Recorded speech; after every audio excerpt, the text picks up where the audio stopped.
স্বাগত আজকের বাংলাদেশে। আপনাদের সাথে আছে আমি খালেদ মহিউদ্দিন। এইচ.টি. ইমাম প্রধানমন্ত্রী জনপ্রশাসন বিষয়ক উপদেষ্টা, সরকারের একজন অত্যন্ত গুরুত্বপূর্ণ ব্যক্তি তিনি। মহাজোটের সরকার পরিচালনা ও নীতি নির্ধারণে সময়ের আলোচিত ব্যক্তিদের অন্যতম হোসেন তৌফিক ইমাম, সবার কাছে বেশি পরিচিত এইচ.টি. ইমাম নামেই। চাকরি জীবনে তিনি সরকারের অনেক গুরুত্বপূর্ণ পদে থেকেছেন, এখন সেই অভিজ্ঞতা কাজে লাগাচ্ছেন দেশের জনপ্রশাসনকে এগিয়ে নিয়ে যাওয়ার জন্য। গত নির্বাচনের আগে আওয়ামী লীগের ইশতেহার তৈরি সহ দলের নির্বাচন পরিচালনার সঙ্গে সরাসরি যুক্ত ছিলেন এইচ.টি. ইমাম।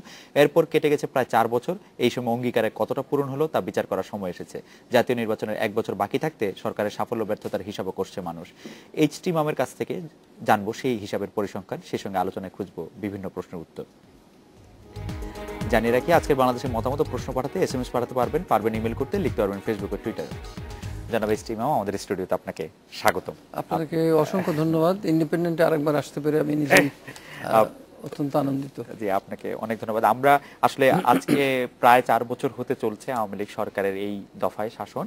আমরা সেই বিষয়ে কথা বলবো, কিন্তু তার আগে একটা ছোট্ট বিষয় জানার ইচ্ছা আমাদের দর্শকদেরও প্রচুর ছিল এবং আমাদেরও আছে।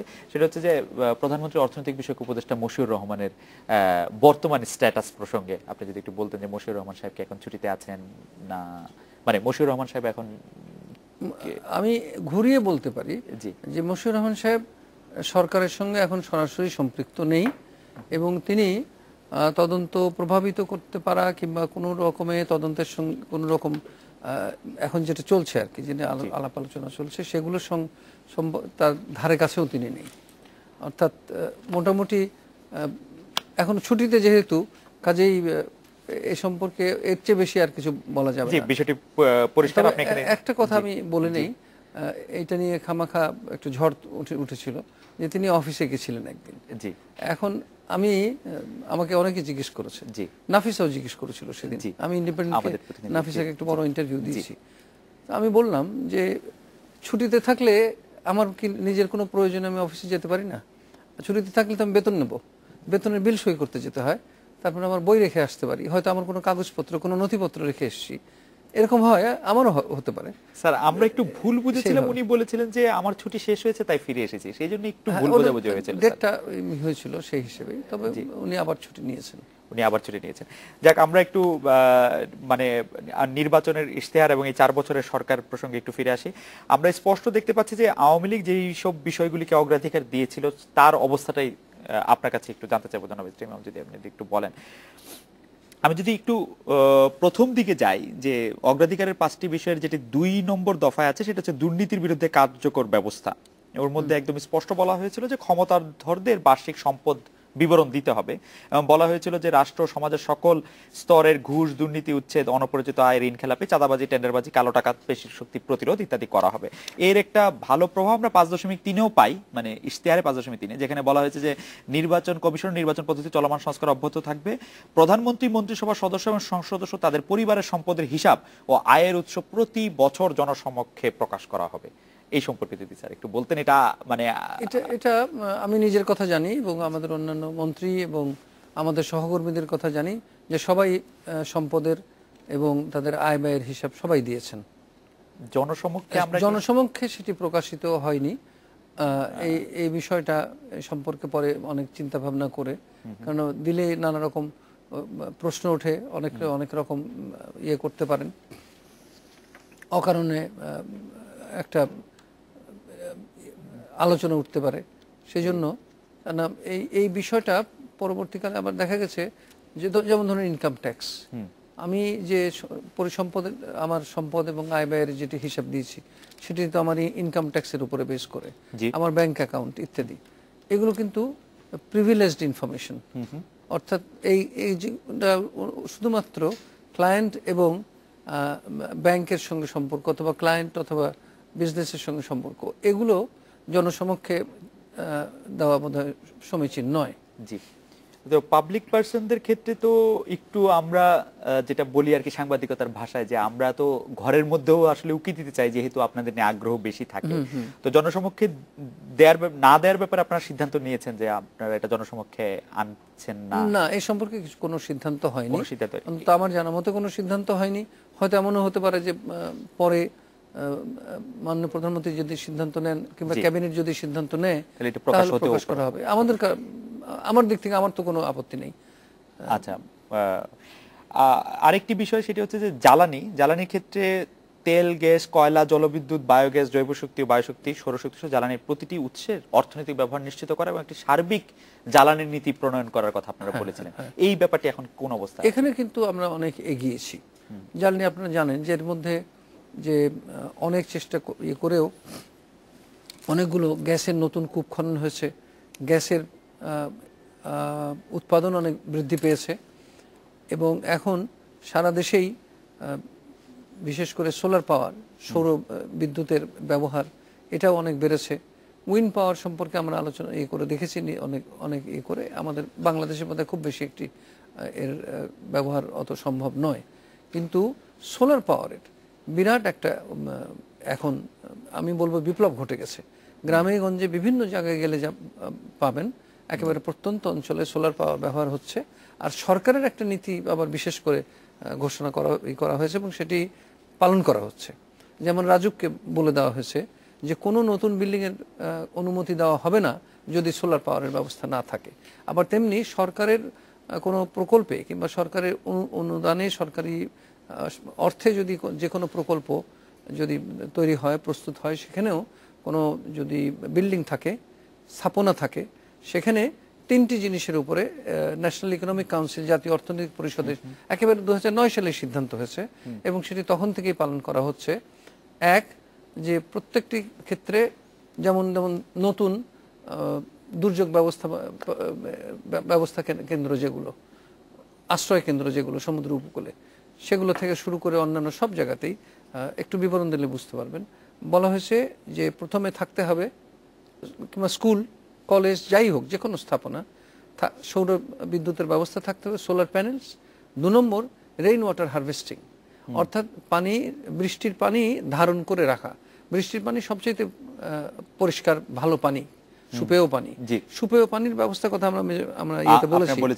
এই সুপেয় পানির মধ্যে এটি কিন্তু একেবারে মাননীয় প্রধানমন্ত্রী শেখ হাসিনার নিজস্ব চিন্তা ভাবনা থেকে এসছে এবং উনি আমাকে বলেছিলেন, আমি ইন্ডিয়া থেকে এনে অনেক অন্যান্য জায়গা থেকে ওরা যেখানে এটা সাফল্য অর্জন করেছে এগুলো এনে দিয়েছি। এটাও একটা এখন কম্পালসারি সব জায়গায় রেইন ওয়াটার হারভেস্টিং ব্যবস্থা। স্যার, সোলার পাওয়ার নিয়ে যদি একটু বলতেন যে আমাদের মোট বিদ্যুৎ চাহিদার কত অংশ সোলার পাওয়ার পূরণ করছে এখন, এটা কি স্যার আপনি জানেন?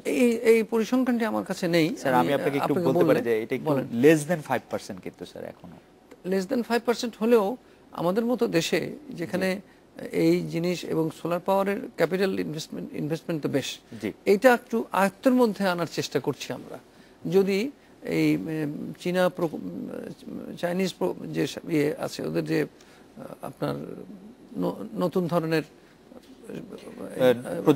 প্রযুক্তি আছে, ওই প্রযুক্তি ব্যবহার করে এটি বোধহয় অনেক বেশি ব্যয় কম হবে এবং আমার মনে হয় যে এই বিষয়টিতে আরো অনেক উন্নতি হবে। এই বিষয়ে আরো অনেক কয়লা নীতির ব্যাপারে স্যার আপনারা একদম বলেছিলেন যে একটা কয়লা নীতি প্রণয়ন করা হবে এবং প্রাপ্ত কয়লার অর্থনৈতিক ব্যবহার নিশ্চিত করা হবে, কিন্তু এই ক্ষেত্রে দেখছি যে আমরা আসলে গত 4 বছরে কোনো উল্লেখযোগ্য পদক্ষেপই কিন্তু নেওয়া হয়নি। এটা নেওয়া হয়নি একটি বড় কারণে। এ বিষয়ে আমাদের নিজেদের মধ্যে অনেক আলাপ আলোচনা হয়েছে। সেটা হচ্ছে আমাদের সবচেয়ে ভালো ব্যবহারের জায়গা ছিল বড়পুকুরিয়া কয়লা, এবং বড়পুকুরিয়ার কয়লা এটি ওপেন মাইনিং হবে না ডিপ মাইনিং হবে, এই নিয়ে অনেক দিন আছে তর্ক বিতর্ক চলেছে এবং আপনারা জানেন এটা নিয়ে অনেক আন্দোলন, এটা সেটা নানা রকম, এবং আন্দোলনকারীরা এরকম প্রচার করেছেন, আমি বলবো একেবারে নিতান্তই খামাখা। সেটি হলো ডক্টর তৌফিক ইলাহি চৌধুরী, বিদ্যুৎ যিনি জ্বালানির উপদেষ্টা, তাকে আক্রমণ করে, অন্যান্যদের আক্রমণ করে, এরা দেশ বিক্রি করে দিলেন, সম্পদ বাইরে যে চলে যাবে, এটা যে দেশেই থাকছে, দেশেই জ্বালানো হবে, এই সম্পর্কেও তারা করেননি। তো এই সমস্ত আলাপ আলোচনার মাধ্যমে আরেকটি জিনিস দেখা গেল যে ওই জায়গায় বিরাট একটি এলাকা, এটি খুব কৃষির জন্য অত্যন্ত উর্বর এলাকা এবং ঘন বসতিপূর্ণ। এই জন্য একটু দ্বিধাদ্বন্দ্বে আমরা পড়ে গেছি, সত্য কথা বলতে কি, যে এখানে তাহলে এদের বিশেষ করে যে কোনো প্রকল্প করতে গেলে এখন তো সরকারের যেটা দেখেছেন অনেক অন্যান্য জায়গাতে এটা নিয়ে একেবারে নীতি এবং সেটি সব জায়গায় পালন করা হয়, যে যেখানেই সরকার কোনো জমি অধিগ্রহণ করবে কিংবা যেখানে জনগণ তারা বাস্তুচ্যুত হতে পারেন, তাদের পুনর্বাসনের ব্যবস্থা 1 নম্বর হলো বাড়িঘর, দ্বিতীয়ত তাদের অর্থনৈতিকভাবে পুনর্বাসনের ব্যবস্থা, আয়ের ব্যবস্থা করে দেওয়া, সেই জিনিসটি করার জন্য। তো এই প্রকল্পে এখানে খুব বড় রকমের একটা হতে পারে। তার চেয়ে তো আর একটু বড় থার্ড যে আলোচনাটা এসছে, সেটা আমাদের মাননীয় কৃষিমন্ত্রী বিশেষ করে বলেন, সেটি হলো যে ওই এলাকায় কয়লা উত্তোলন করলে তো বসে যাবে, এবং ওখানে বসে গেলে আন্ডারগ্রাউন্ড ওয়াটার লেভেল এবং সাবসয়েলের এখানে কি হবে, এই জিনিসটা আমরা অত খুব ব্যাপকভাবে এখনো পর্যালোচনা করে স্যার, আপনারা সরকারে আসার পরে যে বিষয়গুলি বিবেচনায় আনছেন, ইশতেহার প্রণয়নের সময় সেই হোমওয়ার্কটুকু কি একটু ঘাটতি ছিল বলে মনে হয়? তখন তো এই বিষয়ে অতটা ছিল না, ঘাটতি থাকতেও পারে আমাদের কাছে। তো তখন আমরা সরকারে ছিলাম না, থাকলে পরবর্তীকালে যে সমস্ত তথ্য এসছে, উপাত্ত এসছে, সেগুলোর উপরে বিশেষ করে।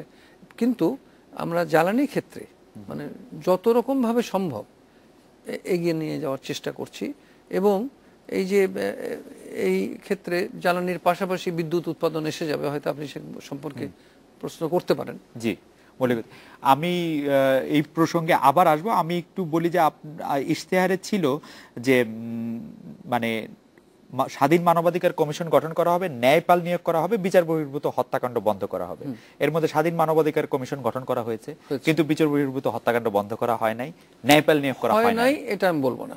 বিচার বহির্ভূত হত্যাকাণ্ড এখন আমি এটাও আপনাকে তথ্য দিতে পারতাম, আমার কাছে একেবারে প্রতি বছরের হিসেব প্রথম থেকে গত 10 বছরের আছে।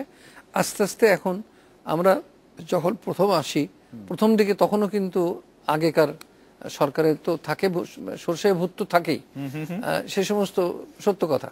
তার ফলে আপনার বেশ কিছু ঘটেছে, কিন্তু এখন ক্রমশই এখন আর বলা যাবে না। আপনি একেবারে লেটেস্ট পরিসংখ্যান নিয়ে আমাকে বলতে পারেন যে বিচার বহির্ভূত হত্যা এর মধ্যে কি হয়েছে? আমাদের একজন দর্শক বলেছেন অবশ্য যে বিচার বহির্ভূত হত্যাকাণ্ড কমে গেলেও সেটার অন্য ফর্মে, মানে এটা গুমে টার্ন করেছে, মানে এটা দর্শকের, এটা কিন্তু আইন প্রয়োগকারী সংস্থার হাতে নয়, আইন প্রয়োগকারী সংস্থা এখন এই ব্যাপারে সরকার অত্যন্ত মানে খুবই শক্তভাবে একটা অবস্থান নিয়েছেন, এবং বিশেষ করে র্যাব, পুলিশ এদের হাতে, এবং বিচারাধীন অবস্থায় যাতে কোনো রকম না হয় সেই সম্পর্কে যথেষ্ট, এবং অনেককে শাস্তিও দেওয়া হয়েছে প্রচুর। মানে জনজীবনের নিরাপত্তা বিধানে পুলিশ ও আইন শৃঙ্খলা রক্ষাকারী বাহিনীকে রাজনীতির প্রভাবমুক্ত, আধুনিক ও যুগোপযোগী করে তোলা, এটা আপনাদের একটা বড় ছিল। কিন্তু আমরা দেখেছি যে আমরা যদি খুব ফ্র্যাঙ্কলি বলি যে গুরুত্বপূর্ণ জায়গাগুলিতে কোনো বিশেষ এলাকা বা বিশেষ জেলা, বিশেষ অঞ্চল, আমি যদি আরেকটু খোলাখুলি বলি, পদ্মার ওপার থেকে আসা লোকজনকে থানার ওসি করা হচ্ছে এবং তাকে দেখানো হচ্ছে। এইটা কি একটু দেখবেন মানে, বা আপনার নজরে আছে যে মানে পুলিশকে রাজনৈতিক প্রভাবমুক্ত করার ক্ষেত্রে? পুলিশকে রাজনৈতিক প্রভাবমুক্ত আপনি ওইভাবে করতে পারবেন না কখনো। এই জন্য বলছি যে পুলিশকে অন্যান্য দেশে লোকাল পুলিশ থাকে, পুলিশ কিন্তু সব জায়গায় আমাদের মতো যেমন সেন্ট্রালাইজড পুলিশ ব্যবস্থা অন্যান্য দেশে তা নয়।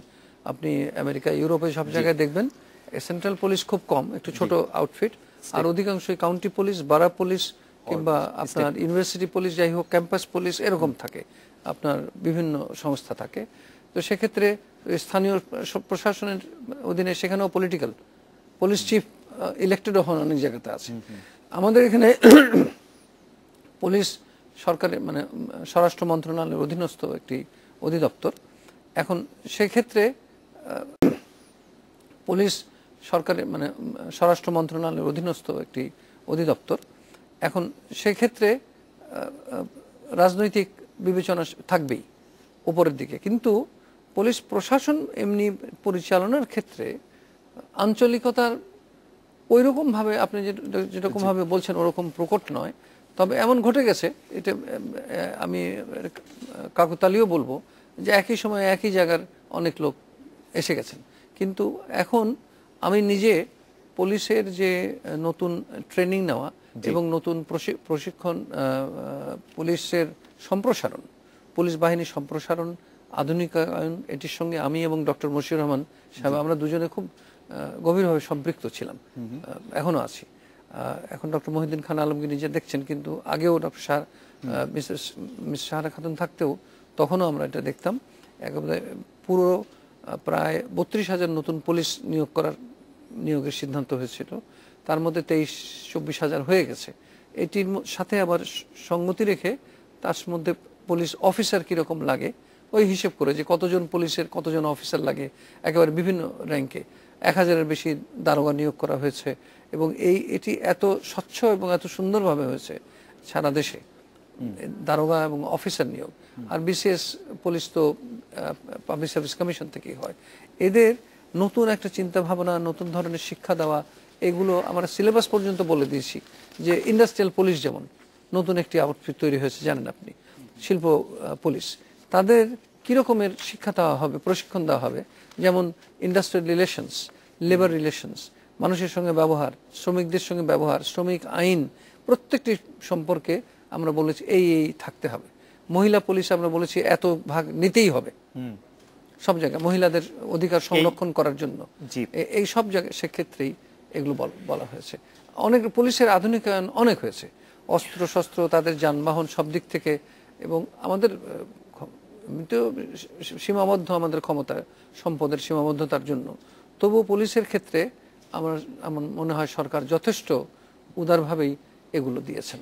আচ্ছা, আমরা একটা বিরতি এটা এখন কাজেই আপনার ওই এক সেকেন্ড একটু বলি যে এটা বলা যাবে না যে পুলিশের আধুনিকায়ন এবং তাদের তাদের প্রশিক্ষণ ইত্যাদিতে যে দ্রুত একটা অগ্রগতি ঘটেছে, এটা মাপ দিয়ে বিচার করা যাবে না যে আমরা এতটুকু বলেছিলাম এই এত পার্সেন্টেজ হয়েছে।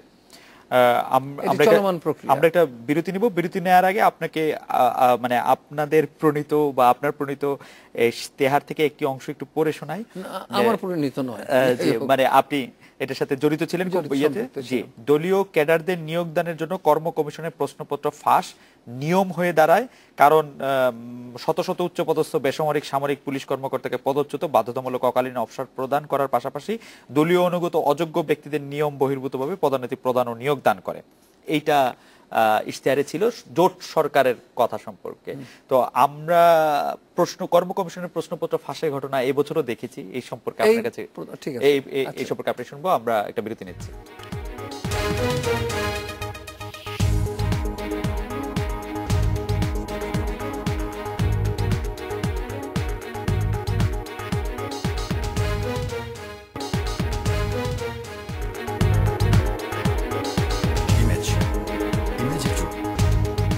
বিরতির পর ফিরে এলাম আজকের বাংলাদেশে। জনাব এইচ টি ইমাম, বিরতির আগে আমরা জানতে চাইছিলাম যে ওই কর্ম কমিশনের প্রশ্নপত্র ফাঁসের যে প্রসঙ্গটি আপনি তুলে ধরেছেন, এই বছর তাই ঘটেছে আপনাদের সময়ই।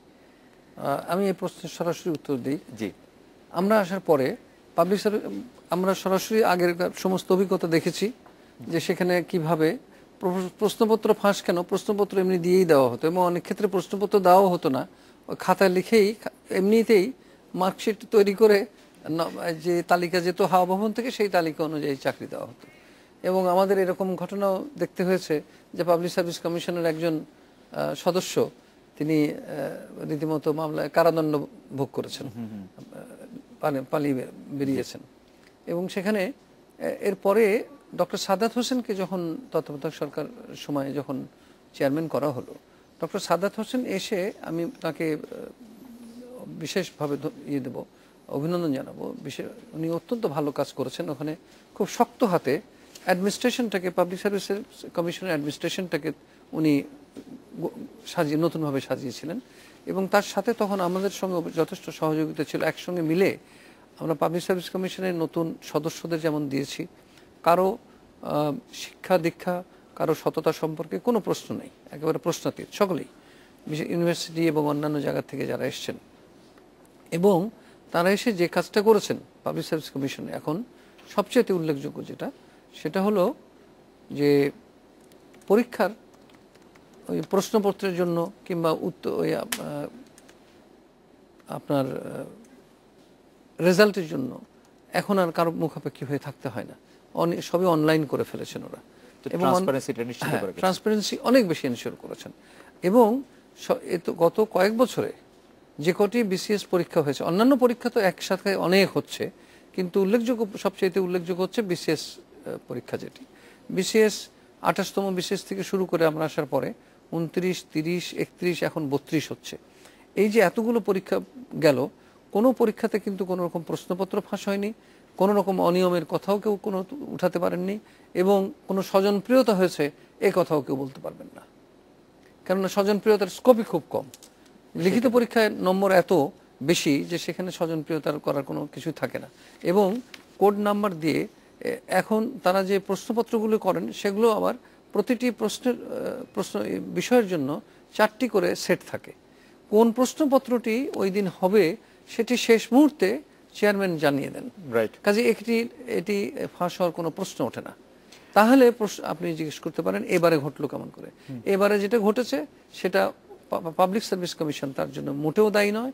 আমি একেবারে পরিষ্কার করে বলতে পারি, আমরা ইতিমধ্যে যা জেনেছি এবং একটি সংঘবদ্ধ একটি গ্রুপ আমাদের সিকিউরিটি প্রিন্টিং প্রেসে, সেখানে ভেতরে থেকে একেবারে ভেতর থেকে তারা একটা পেন ড্রাইভে আইডেন্টিফাই করা হয়েছে, বেশ কয়েকজন গ্রেফতার হয়েছে এবং ভবিষ্যতে হবে বলে আর মনে হয় না। তবে টেকনোলজি এমন হয়ে গেছে যে আমি এমনও শুনেছি, এই ছাত্রদের কাছ থেকে শুনেছি যে এই যে ঘড়ি পড়ে যায়, ঘড়ির মধ্যে ক্যামেরা আছে, তাতেই ছবি তুলে নিয়ে আসলো, কিংবা আংটিতে ক্যামেরা আছে, তো এ বোঝার উপায় নেই, মানে এমন সমস্ত সেই সবই। কাজেই আধুনিক প্রযুক্তির ফলে অনেক কিছু ঘটতে পারে, সেটাকে আমাদের এখন পাল্টা ব্যবস্থা নিতে হবে যাতে না হয়। তবে এই ক্ষেত্রে পাবলিক সার্ভিস কমিশন যে সুচারুভাবে এতগুলো পরীক্ষা নিয়েছেন এবং ব্যাপকভাবে আপনার চাকরির ব্যবস্থা, কর্মসংস্থান হয়েছে, এটি খুব উল্লেখযোগ্য। পাশাপাশি শুধুমাত্র বিসিএস নয়, আপনার অন্যান্য নন ক্যাডার পরীক্ষাগুলো প্রচুর হচ্ছে। আমরা আপনাকে একটু স্মরণ করে দেব যে 15.2 ইশতেহারে সেখানে ছিল হচ্ছে পদ্মা ও কর্ণফুলী সেতু টানেল নির্মাণ, ঢাকা চট্টগ্রাম 4 লেন বিশিষ্ট এক্সপ্রেস সড়ক নির্মাণে যথোপযুক্ত ব্যবস্থা গ্রহণ এবং রেলপথ সম্প্রসারণ ও আধুনিকায়ন করা হবে, এই ছিল আপনাদের প্রতিশ্রুতি। আমরা একটু আমাদের চট্টগ্রামের আবাসিক প্রধান জনাব মামুন আব্দুল্লাহর কাছে যাব। মামুন ভাই, আপনি একটু আমাদের বলবেন যে চট্টগ্রামের সাথে যে ঢাকা চট্টগ্রামে যে 4 লেন বিশিষ্ট এক্সপ্রেসওয়ে হওয়ার কথা ছিল তার বর্তমান অবস্থাটা আসলে কি? আমরা দেখছি অনেকদিন ধরে সেখানে কি যেন হচ্ছে, আপনি যদি আমাদেরকে একটু বলেন মামুন ভাই।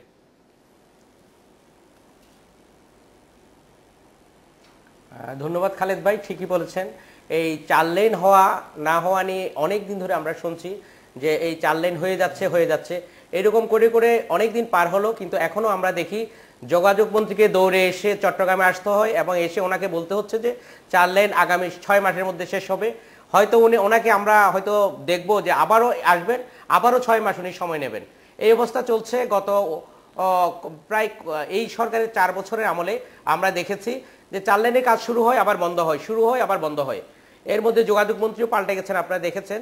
নতুন যোগাযোগ মন্ত্রী ছুটে এসেছিলেন বেশ কয়েকবার, যতবারই এসেছেন তিনি প্রতিশ্রুতি দিয়েছেন, কিন্তু বাস্তবে আমরা যারা মাঠের মধ্যে কাজ করি তারা দেখতে পাচ্ছি যে কাজের গতি খুবই স্লোথ, খুবই মন্থর, এবং যে গতিতে কাজ এগিয়ে যাচ্ছে এই সরকারের আগামী 1 বছরের মধ্যে কাজটা পুরোপুরি সম্পন্ন হয় কিনা সে নিয়ে সংশয় আছে। আমি একটু প্রশ্ন করি, আপনি কি যেখানে কাজ হচ্ছে সেখানে নিজে গিয়েছেন? আমি যাইনি, দেখিনি, সেই জন্য আপনার কাছেই জানতে চাচ্ছি। জি, আমরা নিজে গিয়ে আমরা ঢাকার দিক থেকে আমরা প্রতিবেদন করেছি, কাজ বন্ধ ছিল। আমরা যোগাযোগ মন্ত্রীকে প্রশ্ন করেছিলাম চট্টগ্রামের দিক থেকে, যোগাযোগ মন্ত্রীর সঙ্গে আমরা যেটা আলোচনা উনি করেছেন আমাদের সাথে মন্ত্রী পরিষদে এবং অন্যান্য ইয়েতেও, সেখানে দেখা যাচ্ছে যে এই কাজটি প্রথম দিকে তো কন্ট্রাক্টর নির্বাচন ভুল ছিল, এটি বলতেই হবে।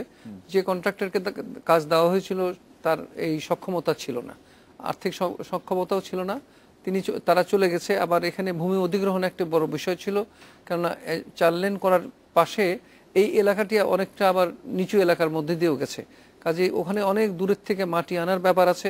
এই সমস্ত কঠিন কাজগুলো সম্পন্ন করে এগিয়ে গিয়ে আবার পড়েছে কোনো কোনো জায়গায় মসজিদ পড়ে গেছে এবং কোনো কোনো জায়গায় গাছ কাটার ব্যাপার এসে গেছে। নিয়োগের কাজটি কাদের সময় হয়েছিল? এটি কোন সময় হয়েছিল? আমাদের সময় হয়েছে, কিন্তু সেটি ভুল ছিল নির্বাচন, এটি কন্ট্রাক্টর নির্বাচনটা বোধহয় সঠিক ছিল না, কিংবা এখন যে পাবলিক প্রকিউরমেন্ট অ্যাক্টে যেটি বলা হয়েছে সেখানে তো লোয়েস্ট এবং বেস্ট বিডার যে হবে তাকেই দিতে হবে, কাজে এক্ষেত্রে তো সরকারের কিছু করারও থাকে না, এটিও একটি সমস্যা। এবং তারপরে অল্প দাম কোট করে নিয়ে গিয়ে পরে কাজ করতে পারেন না, এরকম অনেক হয়েছে। তবে এখানে আমি মনে করি যে এখন বর্তমান আমাদের যোগাযোগ মন্ত্রী এবং সরকারের খুব তীক্ষ্ণ আছে, মনিটরিং আছে, এবং এই প্রকল্প সম্পর্কে মনে করি যে এখন বর্তমান আমাদের যোগাযোগ মন্ত্রী এবং সরকারের খুব তীক্ষ্ণ আছে, মনিটরিং আছে, এবং এই প্রকল্প সম্পর্কে আমরা অত্যন্ত সজাগ। মামুন ভাই, আপনি চট্টগ্রামবাসীর পক্ষ থেকে আওয়ামী লীগের নেতৃত্বাধীন সরকারের কাছে আপনার প্রত্যাশা এবং সেই প্রত্যাশা পূরণ সম্পর্কে কিছু বলবেন আমাদের, যেন মামুন আব্দুল্লাহ। জি, আপনি ঠিকই বলেছেন। চট্টগ্রামবাসীর বরাবরই একটা অভিযোগ ছিল যে বিগত বিভিন্ন সরকারের আমলে চট্টগ্রাম তার ন্যায্য পাওনা থেকে বঞ্চিত হয়েছে।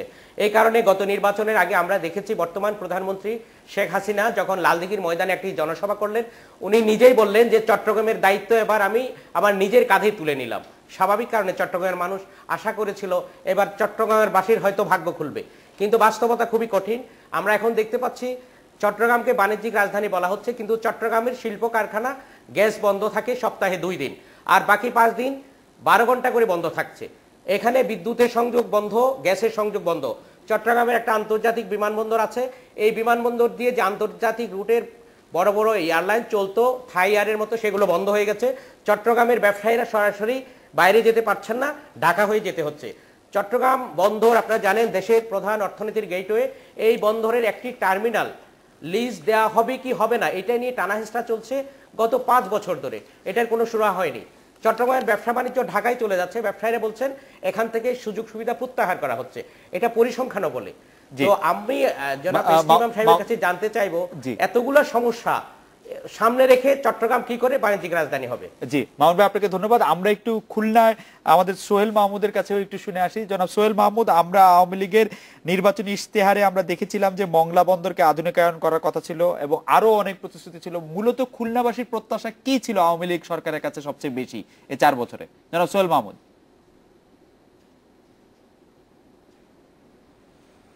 ধন্যবাদ খালেদ ভাই। খুলনাতে যে মোংলা বন্দর নিয়ে মানুষের যে প্রত্যাশাটা ছিল সেটা কিন্তু অনেকটা পূরণ হয়েছে। মোংলা বন্দর ইতিমধ্যে কিছুটা গতিশীল হয়েছে এবং সেখানে কিন্তু প্রচুর কন্টেনার আসছে এবং বিভিন্ন ধরনের জাহাজ সেখানে আসছে।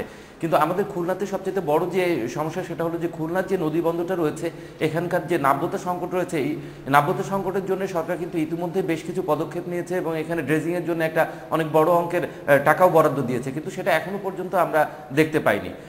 আজকেরও একটা দৈনিক পত্রিকায় সংবাদ এসছে যে খুলনার নাব্যতা সংকটের কারণে অধিকাংশ রুটে কিন্তু লঞ্চ চলাচল বন্ধ রয়েছে। এছাড়া আমি মাননীয় উপদেষ্টার দৃষ্টি আকর্ষণ করব, উনি যেটা বললেন যে বিচার বহির্ভূত হত্যাকাণ্ড বন্ধ হয়েছে, এটা আসলে সঠিক কিনা জানি না। গত 2 দিন আগেও খুলনাতে শৈলেন্দ্রনাথ বিশ্বাস নামে একজন কিন্তু র্যাবের হাতে নিহত হয়েছে। আর এছাড়া খুলনা বিশ্ববিদ্যালয় আপনার কাছে আমরা আবার আসবো। আমরা একটু মাহবুবুর রহমানের কাছ থেকে সিলেটবাসীর প্রত্যাশাটা একটু শুনে নেব। সেই ক্ষেত্রে আমি একটু করতে চাই যে সিলেটে সবচেয়ে বেশি লোক প্রবাসে থাকে। একটা ইশতেহারে ছিল যে বাংলাদেশ বিমানকে বাণিজ্যিক ভিত্তিতে লাভজনক প্রতিষ্ঠানে পরিণত করা হবে, বেসামরিক বিমান পরিবহনকে আরো উৎসাহিত করা হবে, কিন্তু সেগুলি আমরা কিছু দেখি নাই। সিলেটবাসীর মূল প্রত্যাশা কি ছিল মাহবুবুর রহমান যদি একটু বলতেন, এবং সেই প্রত্যাশার সাথে প্রাপ্তির কতটা মিল রয়েছে? মাহবুবুর রহমান। ধন্যবাদ খালেদ। আপনি বলছিলেন যে সিলেটের প্রবাসী অধ্যুষিত অঞ্চল, এখানকার প্রবাসীদের অনেক হাজার হাজার কোটি টাকা বিনিয়োগের অভাবে এখানে পড়ে আছে। বিনিয়োগের পরিবেশের জন্য তারা দীর্ঘদিন যাবত একটা স্পেশাল ইকোনমিক জোন এখানে স্থাপনের দাবি জানিয়ে আসছিলেন এবং বর্তমান মাননীয় প্রধানমন্ত্রী এই আশ্বাসও দিয়েছিলেন নির্বাচনের আগের তিনি যে জনসভা করেছিলেন তখন তিনি ঘোষণা দিয়েছিলেন এবং সম্প্রতি গত বছরে তিনি যে জনসভা সিলেটে করেছেন সেখানে তিনি বলেছেন যে স্পেশাল ইকোনমিক জোন সিলেটে স্থাপন হবে। বাট এখন পর্যন্ত স্পেশাল ইকোনমিক জোনের কোনো কার্যক্রম এখানে শুরু হয়নি। আগামী 1 বছর যেটা আছে এখানেও এই সময়ের মধ্যেও হবে না এমন অবস্থায় আসলে এখানকার ব্যবসায়ী এবং প্রবাসীরা অনেকটা হতাশ। আর অন্যদিকে যে সিলেট আন্তর্জাতিক বিমানবন্দর যেটা তিনি করেছেন সেখানে সেটাকে পূর্ণাঙ্গ বিমানবন্দর করার ঘোষণা দিয়েছিলেন এবং এখন পর্যন্ত এখানে রিফিউলিং এর ব্যবস্থা না থাকায় এখান থেকে সরাসরি কোনো বিমান আন্তর্জাতিক রুটগুলোতে যেতে পারছে না। আপনাকে অনেক ধন্যবাদ। আপনি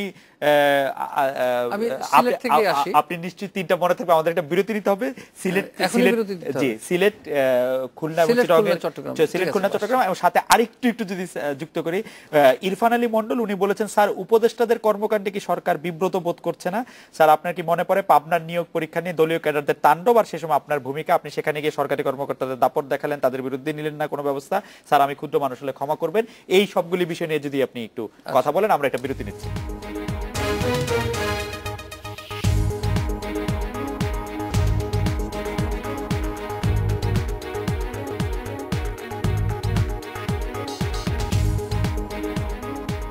বিরতির পর ফিরে এলাম। আজকের বাংলাদেশে আমাদের চট্টগ্রাম, খুলনা এবং সিলেট প্রতিনিধির প্রশ্ন আপনি শুনেছেন। একজন দর্শক এই প্রশ্ন করেছেন যে উপদেষ্টাদের কর্মকাণ্ডে সরকার বিব্রত কিনা এবং নানা রকম। আপনি যদি সব বিষয় নিয়ে একটু আলোচনা করেন। আমি মনে করি না। এই জন্য যে বাইরের থেকে একজনের উপরে দোষারোপ করে অমনি তাকে বলা যে সরকারের জন্য বিব্রত। আর একটা প্রশ্ন দেখছিলাম আপনার এখানে একজন করেছেন যে সরকারেরা কি উপদেষ্টারা কি বেশি মন্ত্রীদের চাইতে বেশি নীতি নির্ধারণ করেন? মোটেও করেন না। উপদেষ্টা শব্দতেই বোঝা যায় উপদেষ্টা কোনো রকম আদেশ নির্দেশ কিছুই নথিতে লেখেনও না, দেনও না। প্রধানমন্ত্রীকে যেটুকু উপদেশ দেওয়া সেটুকুই দেন। যাই হোক, এ ব্যাপারে সরকারের বিব্রত হওয়ার কিছু নেই, এক নম্বর।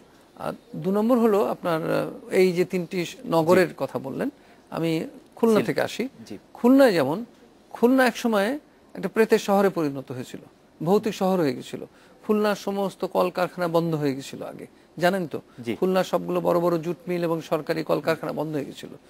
এই সরকার এসে প্রথম খুলনা ওই কলকারখানাগুলো আবার চালু করে খুলনা এখন একটা প্রাণবন্ত শহর।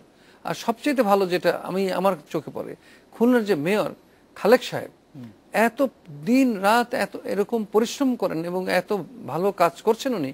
খুলনা শহর আর সেই খুলনা শহর নেই, এখন একেবারে ঝলমলে চকচকে পরিষ্কার একটা সুন্দর শহর। খুলনা মংলা সড়কে আবার নতুন করে এটিকে উন্নত করা হচ্ছে। মংলা বন্দর নিয়ে ওই ড্রেজিং এর বড় সমস্যা, সেটিও সমাধান করা হয়েছে। আর খুলনা সম্পর্কে আরেকটি তথ্য দিই, সেটি হলো যে গোরাই নদীতে একটি বন্ধ ছিল। গোরাই নদীর ড্রেজিং আগে আমাদের আওয়ামী লীগ সরকার আগের বারে শুরু করেছিলেন, বিএনপি সরকার সেটা বন্ধ করে দিয়েছিলেন। এটি যে কত বড় ক্ষতি করেছে দেশের। কিন্তু এরপরে এসে আমাদের সরকার আসার সাথে সাথে আবার ড্রেজিং শুরু হয় এবং সেই ড্রেজিং এবার শেষ হয়েছে। এর ফলে পদ্মা নদী দিয়ে যে মিষ্টি পানিটা গোরাই নদী দিয়ে খুলনার মধ্যে দিয়ে চলে গেছে, তারপরে খুলনার যে লবণাক্ততা সেটি অনেক কমে গেছে। এখন খুলনা চাষাবাদ অনেক বেশি হচ্ছে, খুলনার এমনি নাব্যতা অনেক নদীগুলোর বেড়ে গেছে এবং এই ড্রেজিংও বাকিগুলো ড্রেজার ওখানে চলে গেছে। খুলনার অনেক বড় রকমের পরিবর্তন ইতিমধ্যেই হয়েছে, সেটি উনি নিজেও বলেছেন, আপনার প্রতিনিধি। সিলেট শহরে আমি যতদূর জানি, আমি দেখেছিও, প্রচুর কাজ হয়েছে। ইকোনমিক জোনের যে সিদ্ধান্ত, ইকোনমিক জোন অথরিটি করা হয়েছে এবং ইকোনমিক জোন অথরিটি একেবারে আইএফসির, ইন্টারন্যাশনাল ফাইন্যান্স কর্পোরেশন, যেটা ওয়ার্ল্ড ব্যাংকের একটি প্রতিষ্ঠান, তাদের সাহায্য নিয়ে নম্বর দিয়ে কোথায় কোথায় কিভাবে হবে সেই রকম স্থানও নির্বাচন করে ইকোনমিক জোন অথরিটি কাজ শুরু করেছেন। এবং এই ওখানে বলা হয়েছে তারা শুধু এলাকা সীমাবদ্ধ করে দেবেন, সরকার জমি দেবে, কিন্তু ব্যক্তি মালিকানায় প্রতিষ্ঠান শিল্প কলকারখানা গড়ে তুলবে। সেই জন্য সিলেটের ব্যাপারে এটি এগিয়ে চলেছে। আর সিলেটে বিমানবন্দরের আন্তর্জাতিককরণে এটি মাঝখানে একটু বন্ধ হয়ে গেছিল বিমানের সমস্যার কারণে, এখন এবং হজ ফ্লাইটের সময় তো আমাদের খুব সমস্যা হয়। এবারে সেদিন আমি শুনলাম নিজেই মাননীয় প্রধানমন্ত্রী এবং বিমানমন্ত্রীর কাছে যে সিলেটে আবার তারা সরাসরি শুরু করেছেন বিমান চলাচল, ফ্লাইট শুরু করেছেন। রিফুয়েলিং সমস্যা সেটিও সমাধান হয়ে গেছে। এখন সিলেট থেকে সরাসরি লন্ডনে গেছেন। সিলেট লন্ডন ফ্লাইট শুরু হয়েছে, এটি একটি। আর সিলেটের চিটাগং এর ব্যাপারে আমি বলবো যে চিটাগংয়ে কিন্তু সবসময়, আমি তো চিটাগংয়ের কাছাকাছি ছিলাম, চিটাগংবাসী খুব চিনি। চিটাগংয়ে দেশের সবচেয়ে বড় লোক যারা ধনাঢ্য ব্যক্তি তাদের অবস্থান, এবং চিটাগংয়ের ব্যবসা বাণিজ্যেরও শনৈ শনৈ উন্নতিও হচ্ছে। চিটাগংয়ে গেলে চেহারা চেনা যায় না, আগেকার সেই চিটাগংও নাই। এবং বর্তমান যে সিডিএর চেয়ারম্যান চিটাগং ডেভেলপমেন্ট অথরিটি সালাম সাহেব অত্যন্ত কর্মতৎপর লোক, অনেকগুলো নতুন নতুন রাস্তাঘাট, ফ্লাইওভার করে কর্ণফুলী ব্রিজও শেষ করেছেন সরকার, এবং কর্ণফুলী ব্রিজ এখন যান চলাচলের জন্য উন্মুক্ত হয়ে গেছে। এই সমস্ত দেখলে আমার কিন্তু চট্টগ্রামকে হিংসেই করতে হয়। উনি যা বললেন চট্টগ্রামের যেন চট্টগ্রামের বাসীকেই সবকিছু দিতে হবে। আমি তো উত্তরবঙ্গের মানুষ, আমি একটু I know wire the shoe pinches, কাজেই ওইদিকে গেলে কিছু চট্টগ্রামের লোককে আমাদের উত্তরবঙ্গে নিয়ে গেলে বুঝবেন। কিন্তু চট্টগ্রামের উন্নতির সঙ্গে যে দেশের উন্নতি সরাসরি ভাবে সম্পৃক্ত, এটা আমাদের একটা পোর্ট, ওটাও তো না একমাত্র পোর্ট, তো তাই বলে তারা তো সবাইকে বাকিদের হস্টেজ করে রাখতে পারেন না ওরা আসলে। কিন্তু ঢাকা চট্টগ্রাম হাইওয়ের ব্যাপারে, যে ঢাকা চট্টগ্রাম হাইওয়ে এটি অত্যন্ত জরুরি, এবং তার সঙ্গে সঙ্গে যেটি সরকার আরেকটি যেটি প্রকল্প হাতে নিয়েছেন সেটি হলো চট্টগ্রাম পর্যন্ত, এখন বোধহয় আপাতত চিনকে আস্তানা পর্যন্ত ওই রেলওয়ের ডাবল লাইন করা হচ্ছে এবং ওটাকে মিটার গেজটাকে ব্রড গেজে পরিণত করা হচ্ছে। চিনকে আস্তানা পর্যন্ত গেলে তারপরে চট্টগ্রামের এই রেলওয়ে লাইনটি বেশি জরুরি। রেলওয়ে লাইন হয়ে গেলে একই সাথে, এবং সাথে সাথে সরকার যেটি নিয়েছেন এবং এটি মাননীয় প্রধানমন্ত্রী শেখ হাসিনার নিজস্ব চিন্তাভাবনা, উনি প্রথম দিকে এসে বলেছিলেন যে আমি নদীগুলোকে খনন করব, ড্রেজিং, এবং ওর কাছ থেকে প্রথম এই ধারণাটি পেয়েছি ক্যাপিটাল ড্রেজিং আর মেইনটেনেন্স ড্রেজিং, মানে একবারে পরিষ্কার করলে হবে না, এটিকে মেনটেন করতে হবে। এবং তার বড় বড় উদাহরণ হলো একটি মংলা, যেমন শুনলেন, গোরাইয়ের কথা বললাম, আমার নিজ এলাকায়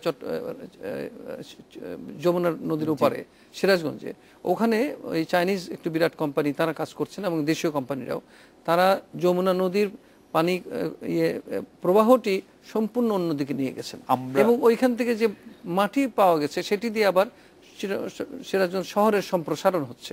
এই যে ড্রেজিং এর কাজটি করে গতকাল আমি এই ঢাকা নদীবন্দরে গেছিলাম, ঢাকার বুড়িগঙ্গাতে গত 1 বছরের মধ্যে যে পরিবর্তন হয়েছে, সেই আগেকার কালো পানি নেই এবং শুশুক দেখলাম প্রথম অনেকদিন পরে। মাছ ধরা, এখন মাছ আবার আসতে শুরু করেছে। আপনি যদি মানে আপনার কাছে আমাদের অনেক প্রশ্ন সময় শেষ হয়ে যাচ্ছে, আপনি যদি একটু পাবনার ঘটনাটি বলছিলেন যে উপদেষ্টা যেটি পাবনার ঘটনাটি এরা সব একটি অংশ বোধহয় ভুলে গেছেন। এটি ঠিক যে আমি সেখানে গিয়ে সরকারি কর্মকর্তা, বিশেষ করে ডেপুটি কমিশনারকে আমি ধমকেছিলাম, কারণ হলো তার ব্যক্তিত্বহীনতা। কেমন করে তার ঘরে একজন রাজনৈতিক নেতা যত বড়ই হন আসবেন এবং সেখানে কোর্ট কাছারি সব তার লোকজন আছেন, সেখানে তিনি প্রকাশ্যে কেঁদে ফেলবেন, এটি তো আমরা আশা করি না। একজন রাজনৈতিক নেতা যত বড়ই হন আসবেন এবং সেখানে কোর্ট কাছারি সব তার লোকজন আছেন, সেখানে তিনি প্রকাশ্যে কেঁদে ফেলবেন, এটি তো আমরা আশা করি না, ডেপুটি কমিশনারের কাছে আশা করি না। সেজন্য তাকে আমি বলেছিলাম যে এটি তো সঠিক করো নাই, এবং অন্যান্য যারা অফিসার ছিলেন তাদেরকে আমি প্রোটেকশনের ব্যবস্থা করেছি। কিন্তু একই সঙ্গে আমি আপনার এই যে প্রশ্নকর্তাকে স্মরণ করে দিতে চাই যে ওখানে প্রিন্স যিনি ছিলেন আমাদের এমপি, তাকে আমি একেবারে প্রকাশ্যে জনসভায় আমাদের সভার মধ্যে আমি তাকে রীতিমতো তিরস্কার করেছিলাম এবং তিনি ক্ষমাও চেয়েছিলেন যে তার ভুল হয়েছে। সঙ্গে সঙ্গে ওখানে ছাত্রলীগের যে সমস্ত ছাত্র, মুজিবুর লীগের যারা ছিলেন, তাদের মধ্যে 22 জনকে অ্যারেস্ট করে তাদের বিরুদ্ধে পুলিশ এই ক্রিমিনাল প্রসিডিংস করে জেলও দেওয়া হয়েছিল। তার মানে মোটামুটি অবশ্যই একেবারে ব্যালেন্সড করা হয়েছে। আমরা একটা বিরতি নিব। বিরতির আগে যে প্রশ্নটি আগের বিরতির সময় করেছিলাম যে বাংলাদেশ বিমানকে বাণিজ্যিক ভিত্তিতে লাভজনক প্রতিষ্ঠানে পরিণত করা আপনাদের একটি ছিল, সেটি কি অবস্থা? আর একটা জিনিস হচ্ছে যে স্থানীয় সরকারকে মানে প্রশাসনকে বিকেন্দ্রীকরণের ব্যাপারে আপনাদের একটি ছিল, এবং জেলা পরিষদকে শক্তিশালী করা, জেলা পরিষদকে সবকিছুর কেন্দ্রবিন্দু করা। কিন্তু আমরা দেখতে পাচ্ছি অনির্বাচিত বা মনোনীত লোক দিয়ে জেলা পরিষদ চলছে এবং কোনো জবাবদিহি বা সে অর্থে কাজটা গতি পাচ্ছে না। এই প্রসঙ্গে আপনার কথা শুনে আমরা একটা বিরতি নিচ্ছি।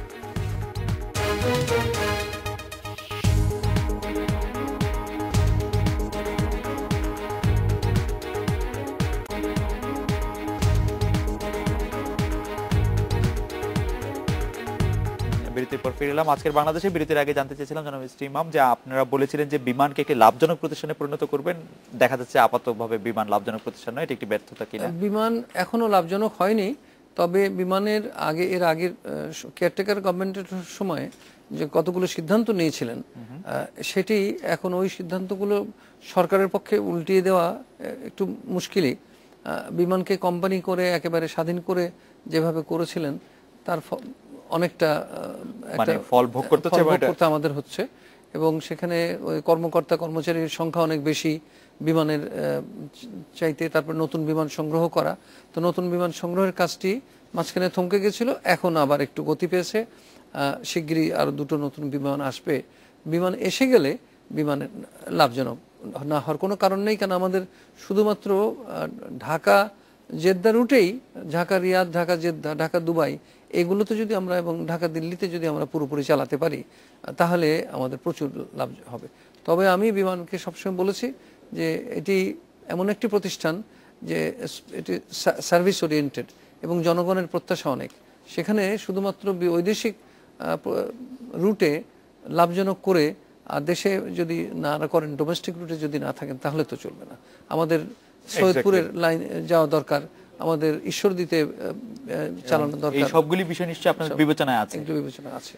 আমাদের দর্শকদের মধ্যে অনেকে জানতে চেয়েছেন যে আপনাদের আমলে একটি ডাক্তারদের একটি নিয়োগ হয়েছে, একটি বড় পরিমাণে একটি নিয়োগ হয়েছে, এবং এই নিয়োগের ক্ষেত্রে দলীয় প্রভাব কতটা ছিল, বা দলীয় প্রভাব ছিল অনেকে বলেছেন। দলীয় প্রভাব মোটেও ছিল না। এই জন্য বলছি যে আমাদের ডাক্তারের সংখ্যা এত কম, বিরাট একটা গ্যাপ, এবং সেখানে পাবলিক সার্ভিস কমিশনকে যদি দেওয়া যেত ওই রেগুলার পরীক্ষা নিয়ে দেওয়া যায়, বিসিএস মেডিকেল, বিসিএস হেলথ, তো বিসিএস পরীক্ষা এবারেও হেলথে আছে, কিন্তু তারা নিতে পারেন বড়জোর একসঙ্গে 300-400, দরকার হলো 10,000। আচ্ছা, এখন সেখানে বাধ্য হয়ে তখন অ্যাডহক এই প্রক্রিয়াটার সঙ্গে আমি নিজেও সম্পৃক্ত ছিলাম, হেলথ মিনিস্টার, এবং তারা এসে বললেন যে আমাদের যে আমরা যে 13,000 রুরাল হেলথ সেন্টার করছি, কমিউনিটি হেলথ সেন্টারসগুলো করছি গ্রামে গঞ্জে, এই সমস্ত জায়গায় তো ডাক্তার দিতে হবে, তারপরে উপজেলা স্বাস্থ্য কেন্দ্রে ডাক্তার দিতে হবে, প্রচুর স্বাস্থ্যে তো বিরাট সম্প্রসারণ হয়েছে। এখন এত ডাক্তার দিতে হলে আমাদের ডাক্তার তো রিক্রুট করতে হবে সরকারিভাবে, তা একসঙ্গে যেহেতু সম্ভব নয় ওই অ্যাডহক করা হয়েছিল, এখন কিন্তু তাদেরকে আবার রেগুলারাইজ করা হবে, এবং হয়তো আরো সামনে অদূর ভবিষ্যতে বোধহয় আরো নিতে হবে বড় একটি দল। আমাদের একজন দর্শক জুয়েল, উনি বলেছেন যে বিসিএস ভাইভাতে, বিসিএস পরীক্ষার যে ভাইভা, সেটাতে 100 নম্বরের বদলে 200 নম্বর করাটা মানে রাজনৈতিকভাবে প্রভাব বিস্তারের জন্য হাতিয়ার হিসেবে কাজ করবে কিনা? মোটেও না। আমি নিজে এটা একেবারেই খুব প্রতিবাদ করছি এই জন্য যে আমি তো সিভিল সার্ভিস অফ পাকিস্তান পরীক্ষা দিয়েছি, তখন আমাদের সময় সিভিল এন্ড ফরেন সার্ভিস আলাদা ছিল, তখন আমাদের ছিল 300 মার্ক, 1000 রিটেন আর 300 মার্ক ছিল ভাইভা, এবং ভাইভাতে সবসময় 200 মার্কই ছিল, 1000 রিটেন 200, মাঝখানে হঠাৎ কমিয়ে দিয়ে 100 করা হয়েছিল, এবং এটা একেবারেই আমি বলবো ইমব্যালেন্স একটা বড় রকমের, মানে এত বড় লেখায় পরীক্ষা দিয়ে এমনও হয়েছে দেখা যাচ্ছে যে কতগুলো সাবজেক্ট আছে, আরবি, ইসলামিক ইতিহাস, তারপরে অঙ্ক, স্ট্যাটিস্টিক্স, এই সমস্ত দিয়ে রিটেনে বিরাট এগিয়ে গেল, অথচ দেখা গেল তার যে ব্যক্তিত্ব এবং তার যে মেধা, এই সমস্তগুলো মেধা, মনন এগুলো সমস্ত বিচার করতে হলে 100 মার্কে হয় না। এটার জন্য একেবারে অনেক ভেবেচিন্তে আমি এটি প্রস্তাব করেছি 200 করা উচিত, এবং 200 কমে কখনোই একজনকে বিচার করা সম্ভব না। জেলা পরিষদকে সকল ক্ষমতার কেন্দ্রবিন্দু করার ব্যাপার ছিল, সকল মানে উন্নয়ন পরিকল্পনা বাস্তবায়নের কেন্দ্র করার কথা ছিল, কিন্তু জেলা পরিষদ এখন একজন মনোনীত লোক দিয়ে চলছে, এবং মানে খুব কাজ করছে বলে আমরা এরকম শুনি না। জেলা পরিষদের প্রচুর কাজকর্ম হয়, এটা খুব দৃশ্যমান নয়, যেহেতু আমরা উপজেলায় বেশি দেখি যে উপজেলা চেয়ারম্যান, তারপর ইউনিয়ন পরিষদের চেয়ারম্যান, এবং নির্বাচন হয়েছে সবগুলোতেই। আমাদের এই সরকারের আমলে আপনি জানেন কিনা প্রায় 6000 নির্বাচন হয়েছে, 4500-এর উপরে ইউনিয়ন পরিষদ, তারপরে 500-র উপরে উপজেলা নির্বাচন হয়েছে, সিটি কর্পোরেশন নির্বাচন হয়েছে। জেলা পরিষদের নির্বাচনটি করা যায়নি, সবগুলো মিলে জেলা পরিষদের যে আইনটা, ওই আইনটার মধ্যে অনেক ত্রুটি ছিল, এটা সংশোধন করতে করতে গিয়ে ওটা সেই ত্রুটি সারানোর উদ্যোগ কিনা? হ্যাঁ, উদ্যোগ নেওয়া হয়েছে, এটি ইয়েতে আছে, পার্লামেন্টে আছে। স্যার, আপনারা বলেছিলেন যে ধর্মীয় সংখ্যালঘু, ক্ষুদ্র জাতিসত্তা, আদিবাসী, তাদের উপর সন্ত্রাস, বৈষম্যমূলক আচরণ ও মানবাধিকার লঙ্ঘনের চির অবসান করা হবে, তাদের সম্ভ্রম মান মর্যাদা রক্ষার ব্যবস্থা করা হবে, কিন্তু আমরা সম্প্রতি রামুতে দেখেছি যে সন্ত্রাসের ঘটনা, এমনকি তার চেয়েও ভয়ঙ্কর সেটা হচ্ছে যে তাদের কোন রকম অধিকার, এমনকি তাদের যে সাধারণ অধিকারগুলিও আমরা রক্ষা করতে পারছি না। এটা কি একটা সরকারের বৈধতা? না, এটা আমি মানতে পারলাম না। আমি তো দেখছি যে সংখ্যালঘুরা আমাদের ক্ষেত্রে এখানে, এবং সংখ্যালঘুদের শুধু অধিকার সংরক্ষণ হচ্ছে তাই নয়, তারা এখন যদি দেখেন রামুর ঘটনাটি যদি মাথায় রাখেন, আমাদের শেষ শুধু রামুর ঘটনা বাদে আমি বলছি, অন্যান্য আপনি দেখুন গত 4 বছরে, আমরা তো বিশেষ করে গর্ব করে বলি বাইরে, আপনাদেরও করা উচিত যে গত 4 বছরে যতগুলো ধর্মীয় অনুষ্ঠান হয়েছে, ঈদ বলুন, তারপরে পূজা বলুন, বড় বড় পূজা যতগুলো, বুদ্ধদের বলুন, এদের এবং হিন্দু বৌদ্ধ খ্রিস্টান পরিষদের সঙ্গে আমাদের যেভাবে আমরা মিলেমিশে কাজ করি, এবং এই সরকার তো বিশেষ করে অসাম্প্রদায়িক বাংলাদেশ গড়ে তোলার জন্য, ধর্মনিরপেক্ষ। আমার মনে হয় যে এই বিষয়টি ঠিক যে উৎসবগুলির ক্ষেত্রে আমরা প্রত্যেকটি ক্ষেত্রে এবং কোনো রকম কখনো হয়নি। এবং রামুর ঘটনাটি আমরা যে জিনিসটি সবসময় বলে আসছি, এই রোহিঙ্গাদের সঙ্গে এবং জামাতে ইসলামী এদের সঙ্গে সম্পৃক্ততা এবং এটার মধ্যে জঙ্গিবাদের যে অবস্থান, এ সম্পর্কে আমরা এটা একটি আমাদের ওয়ার্নিং সিগন্যাল যে এরা কি করতে পারে। বিদেশ থেকে আমাদের উপরে প্রচন্ড চাপ আসছে, রোহিঙ্গাদের আসতে দাও, রোহিঙ্গাদের আসতে দাও, কিন্তু এই রোহিঙ্গাদের মধ্যে এই রোহিঙ্গা আর আমাদের এরা ঠিক নয়। রোহিঙ্গাদের সঙ্গে পাশাপাশি আমাদের ভুলে গেলে চলবে না যে আমাদের এখানে রাখাইনরাও এখানে আছেন, তাদের অধিকার সংরক্ষণ করতে হবে এবং ওদেরকে আশ্রয় প্রশ্রয় দিয়েই আজকে রামুর এই ঘটনা। আজকের এই আলোচনায় খোলামেলা অনেক কথা বলার জন্য জনাব এস টি ইমাম আপনাকে অনেক ধন্যবাদ। এই ছিল আজকের বাংলাদেশে, অনেক ধন্যবাদ। দেখা হবে আগামীকাল এই সময়। শুভরাত্রি।